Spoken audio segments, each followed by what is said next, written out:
Hey, what's going on, guys? Amy Nicholas, and I'm giving an update for the monthly dividend payout I got for holding JEPI.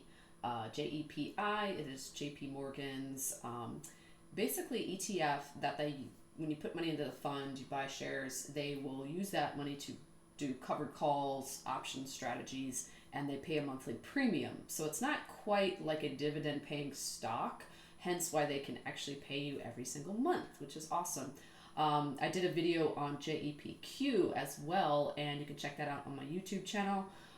Basically, kind of wanted to do a split test between these two in my investing accounts that are not through my IRA, just regular trading accounts. And so for JEPI, I actually bought more shares than I did of JEPQ. Reason being, I saw potential of growth and actually saw capital appreciation versus just buying to get a dividend. So in my Robinhood account, I purchased over the course of the entire month of January. I had this on automatic investing, between $5, $10, $15 a day or so, and ended up with about 10 shares of JEPI, which runs about $58 a share right now. And I got paid the dividend through Robinhood on February 5th. So it was for the month of January, what I owned during that time before the ex-dividend date. I got paid $3.29. Nothing too crazy, but I only had, like I said, about 10 shares of that. Now, in my other account, I have a regular trading account as well with Fidelity. And in that account, ended up buying, I believe I had 25 shares at the time of before the ex-dividend date. And that account, I mostly bought the shares kind of like all at the same time. So for all, one fell swoop. I didn't do the dollar cost averaging, but I owned way more shares in that account. And that dividend paid me $8.47 through my Fidelity. So, total of, what are we at? Just under $12 for owning 37-ish shares. 25, 35-ish shares. Yeah, so about $12. One of the reasons I invested in JEPI was the end of December, going into January. The stock market looked very shaky and uncertain, and one of the things I thought about compensating against that was buy something that pays a premium, that pays a dividend. And that way, at least you're guaranteed, some sort of income coming in case the market is not doing well, in case stocks aren't going up. I just kind of saw it as well, at least if I invested in this ETF, that I would get a monthly payout. And what ended up happening was actually JEPI grew. So I think when I sold my shares in Robinhood because I decided to invest in other things, but I was up a couple of dollars, like $2 or $3, gains on that. And the shares I had in Fidelity, I was also up a few dollars as well. I think all in all, maybe made extra $10 capital appreciation. So I wasn't down. So that was cool because some of these ETFs that pay these monthly payouts, these premiums, they tend to erode and you lose your capital a little bit over time, especially the longer you hold it.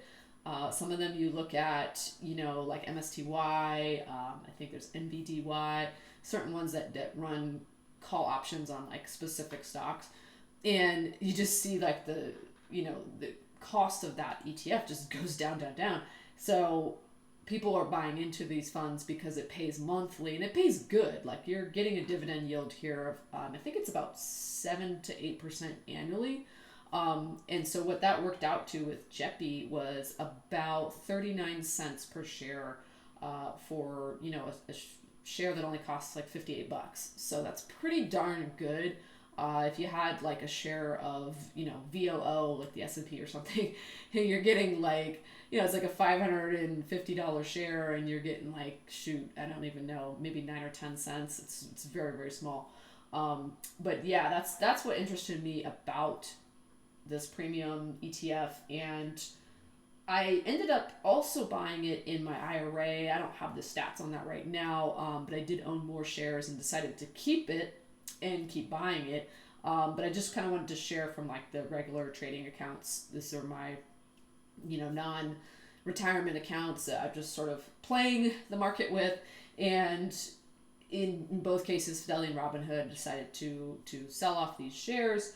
But I was in the money and got my dividend payouts. By the way, too, this is something I learned recently, is that you can actually sell these shares before you actually receive that dividend, because there's an ex-dividend date. So I think in JEPI's case, the ex-dividend date was like January 31st. So you just have to hold, you have to own the shares before that day, and then you have to hold them. And then the next day, which I think it fell off the weekend or something, was like February 3rd or whatever, then you can sell. And then I actually got the payment on February 5th. So yeah, I didn't have the shares even in my account when I got paid. So that was kind of cool that they marked the books like, yeah, this person had, X amount of shares, and then boom, you get your payout. So yeah, I just decided to invest that capital into other things that I was going to hold more long term, but I wanted to kind of just see what would happen. And between JEPI and JEPQ, I do think JEPI is a better longer term, hold. I don't know if I would hold it super long, because you do experience a little bit of erosion and your capital won't grow, say, as much if the S&P 500 does really well.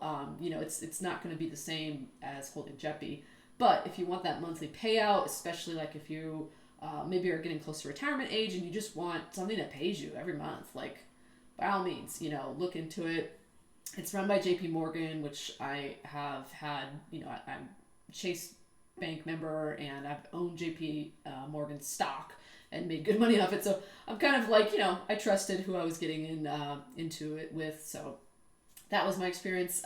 If you like this video, also check out the JEPQ video I did that I talk about what I got dividend payout from JEPQ and how I feel about that one.